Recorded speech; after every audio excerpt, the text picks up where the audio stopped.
Hello students, so today we are going to continue with our history chapter number 1, rise of British rule in India. अब last video में हमने subsidiary alliance system के बारे में पढ़ा था। आज हम इसमें देखेंगे कि वो पॉलिसी से फिर ब्रिटिश ने अपना एम्पायर कैसे इंडिया में स्टैब्लिश किया। फर्स्ट हम पॉइंट देखेंगे कि सब्सिडरी अलायंस सिस्टम किस किस स्टेट ने अपनाया था।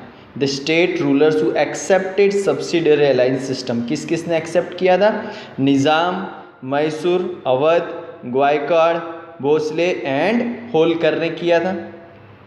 अब expansion of company rule part 3, हम तीसरे पार्ट पे जाते हैं।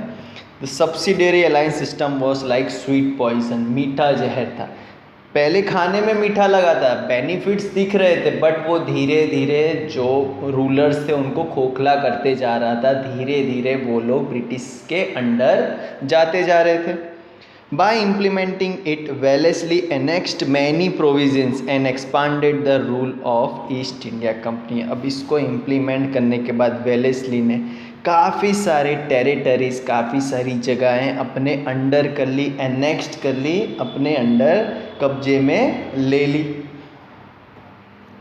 Third point, the governor general Wellesley asked Tipu Sultan to accept the subsidiary alliance system but he refused.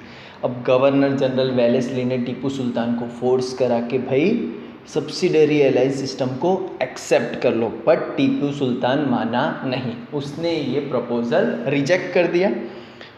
Fourth point, for declining it the company attack Mysore in 1799 with support from Nizam. अब जैसे ही proposal reject किया टीपू सुल्तान ने, company ने टीपू सुल्तान पे war declare कर दिया 1799 में। किसका सपोर्ट लेके? निज़ाम का सपोर्ट लेके। During the fourth Mysore war Tipu Sultan lost his life while fighting against the British. अब हमने पहले 3 मैसूर वार देखे थे, जो चौथा मैसूर वार हुआ तो इसमें टीपू सुल्तान हार गया और इस बार उसको अपनी जान खोनी पड़ी। क्वेश्चन आ सकता है on which war Tipu Sultan lost his life, तो हमारा आंसर फोर्थ मैसूर वार होगा। फोर्थ पार्ट पे चलते हैं, expansion of company rule part 4। After Wellesley Hastings came to India as governor general. अब वेलेस्ली के बाद वॉरेन हेस्टिंग आए, इंडिया के गवर्नर जनरल बने।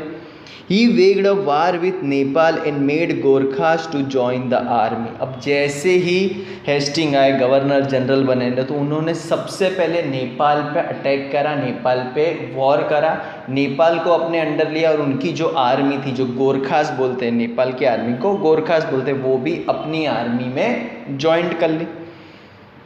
थर्ड पॉइंट है, Hastings fought a battle with Pindaris and took control over them. और पिंडार्स से भी उन्होंने वॉर करा और पिंडार्स को भी अपने अंडर ले लिया। With the third Maratha war the supremacy of company was established. और फिर तीसरे मराठा वॉर में मराठा उसकी हार हुई और ब्रिटिशर्स ने अपनी सुप्रीमसी इंडिया पे वापस जमा ली थी। फिफ्थ पॉइंट है, in comparison to the earlier governor William Bentinck is known as a liberal governor general. अब वॉरेन हेस्टिंग के बाद विलियम बेंट्रिक बने नए गवर्नर जनरल।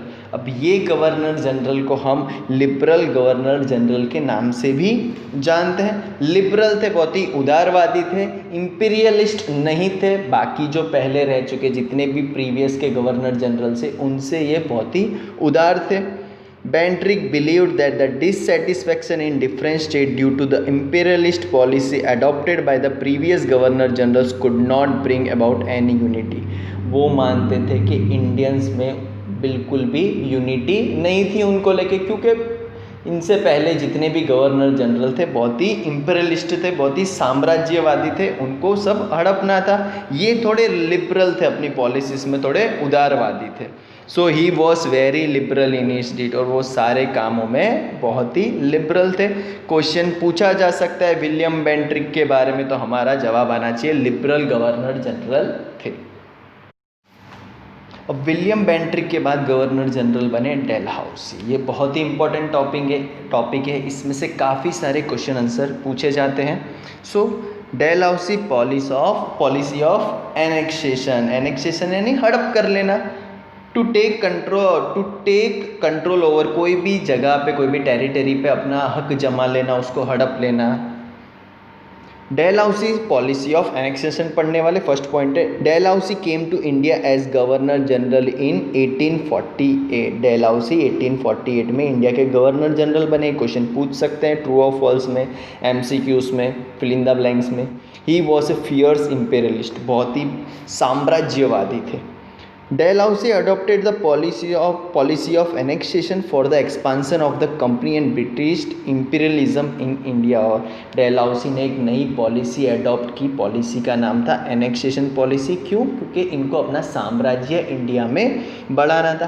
काफ़ी सारी जगह ये पॉलिसी अपना के इंडिया के काफ़ी सारे स्टेट, इंडिया की काफ़ी सारी टेरिटरी अपने कंट्रोल में कर ली थी। नए अलग अलग पॉलिसीज़ थे, सारी अलग अलग पॉलिसीज़ के पार्ट हम आगे पढ़ने वाले। कौन कौन सी जगह उन्होंने अपने अंडर करी वो आगे आने वाला है। फर्स्ट है एनेक्सेशन बाय वार, वॉर करके जगह को अपने कंट्रोल में ले लेना। ऐसी कौन कौन सी जगह थी? तो Punjab and Pegu. Pegu lower Burma को, बर्मा का जो लोअर पार्ट है, जो साउथ का पार्ट है, उसको पेगू बोला जाता है, और पंजाब को अपने अंडर ले लिया। Second, annexation due to king dying without heir. अगर कोई राजा अपने वारिस के बिना मर जाता है, वारिस मेल वारिस, इधर मेल चाइल्ड के बिना मर जाता है, तो ऐसी जगह, ऐसी टेरिटरी को ब्रिटिश डायरेक्टली अपने कंट्रोल में ले लेती थी। ऐसे कौन कौन सी जगह थी? तो सातारा था, जेतपुर था, संबलपुर था, उदयपुर एमपी वाला, राजस्थान वाला नहीं, झांसी था, भगत था और नागपुर था। ये सारी जगह ब्रिटिश ने अपने अंडर में ले ली थी। नेक्स्ट पॉइंट है annexation on pretext of mismanagement. Mismanagement के बहाने से आपका मैनेजमेंट प्रॉपर नहीं है, तो अवध को ब्रिटिशर्स ने अपने अंडर में ले लिया था। नेक्स्ट है एनेक्सेशन ऑन प्रिटेक्स्ट ऑफ डेप्थ कलेक्शन। डेप्थ कलेक्शन यानी उधारी बढ़ जाना। जैसे सब्सिडरी अलायंस सिस्टम इन्होंने अपनाया था। अब सब्सिडरी अलायंस सिस्टम के अंडर था कि आर्मी का जितना भी खर्चा हो आपको देना पड़ेगा, अगर नहीं देते हो तो आपको रेवेन्यू कलेक्शन का डिपार्टमेंट जो भी स्टेट आप देना चाहते हो, जो उसके इक्विवेलेंट हो, वो दे दो। अगर नहीं दे पाते हैं तो वो डेप्थ कलेक्शन के अंडर आता था। उस बहाने से वो एरिया भी ब्रिटिश अपने कंट्रोल में ले लेती थी। निज़ाम का वराड प्रोविज़न, निज़ाम का जो वराड है, वो जो टेरिटरी था, वो ब्रिटिशर्स ने अपने अंडर कर लिया था ऑन प्रिटेक्स्ट ऑफ डेप्थ कलेक्शन। और जो लास्ट पॉइंट है annexation to end a namesake rule. हड़प लेना नेम सेक यानी जो जगह थी वो तो ऑलरेडी ब्रिटिश के अंडर थी, बट कुछ राजा थे जो सिर्फ उसको मैनेज कर रहे थे। जगह ब्रिटिशर्स की थी, सिर्फ मैनेज कर रहे थे, तो उनको भी हटा दिया कि सिर्फ नाम के खातिर वहाँ पे आप नहीं रहोगे, वहाँ भी ब्रिटिशर्स को ही वापस बिठा दिया। ऐसी जगह थी कर्नाटका और तांजोर। कर्नाटका और तांजोर को भी उन्होंने हड़प लिया था, अपने अंडर कर लिया था, सिर्फ on annexation to end a namesake rule. अब जो नेक्स्ट पॉइंट है बहुत ही इंपॉर्टेंट है, क्वेश्चन आंसर में पूछते हैं, मैं आपको वीडियो के बाद इसके नोट्स भी दूंगा। ये पूछते हैं कि what reforms were made by Dalhousie. Dalhousie ने एनेक्सेशन पॉलिसी अपनाई, काफ़ी इंडिया के काफ़ी स्टेट्स टेरिटरीज अपने अंडर कर लिए, पर कुछ उसने रिफॉर्म्स भी लाए, कुछ बदलाव लाए जो इंडिया के लिए बहुत ही पॉजिटिव थे। वो बदलाव हम देखेंगे। 8 पॉइंट्स हैं, 8 हमको प्रॉपरली याद करना है। पॉइंट वाइज बनाया है, ये 2 मार्क में 3 मार्क में पूछते हैं, हमको 8 पॉइंट लिख के आने हैं। ये मैं आपको वीडियो में दे भी दूंगा। What reforms did Dalhousie bring about? तो कौन कौन से रिफॉर्म्स लाए थे? Beside being a imperialist, Dalhousie also a reformist। imperialist तो था पर काफ़ी रिफॉर्म्स भी लाए थे जो इंडिया के लिए पॉजिटिव साबित हुए। पहला अपने देखते हैं the first railway line in India. पहली रेलवे लाइन डेलहाउसी ने स्टार्ट की थी मुंबई से थाने में 1853। ये वैसे भी इंपॉर्टेंट क्वेश्चन है, पूछ ही जाता है फर्स्ट रेलवे लाइन के बारे में, तो you know that answer Mumbai and Thane. कौन से ईयर में? 1853 में। सेकेंड पॉइंट है wireless system between India and England. India और इंग्लैंड के बीच में वायरलेस सिस्टम भी चालू किया था। वैसे उसने खुद के बेनिफिट के लिए किया था, बट फिर बाद में इंडिया को भी बहुत बेनिफिशियल रहा। नेक्स्ट पॉइंट है establishment of PWD, public work department. India में पब्लिक वर्क डिपार्टमेंट डेलहाउसी ने स्टार्ट किया था। नेक्स्ट पॉइंट बहुत इंपॉर्टेंट है, इंडिया में इंग्लिश एजुकेशन की शुरुआत भी डेलहाउसी ने की थी। काफ़ी स्कूल्स बनाए, यूनिवर्सिटीज़ बनाई English. He passed laws to ban child marriage, कुछ कानून बनाए चाइल्ड मैरिज को बैन करने के लिए। चाइल्ड मैरिज यानी बाल विवाह जो होते थे, बच्चों की शादी करा देते थे, उसके खिलाफ काफ़ी सारे कानून बनाए डेलहाउसी ने।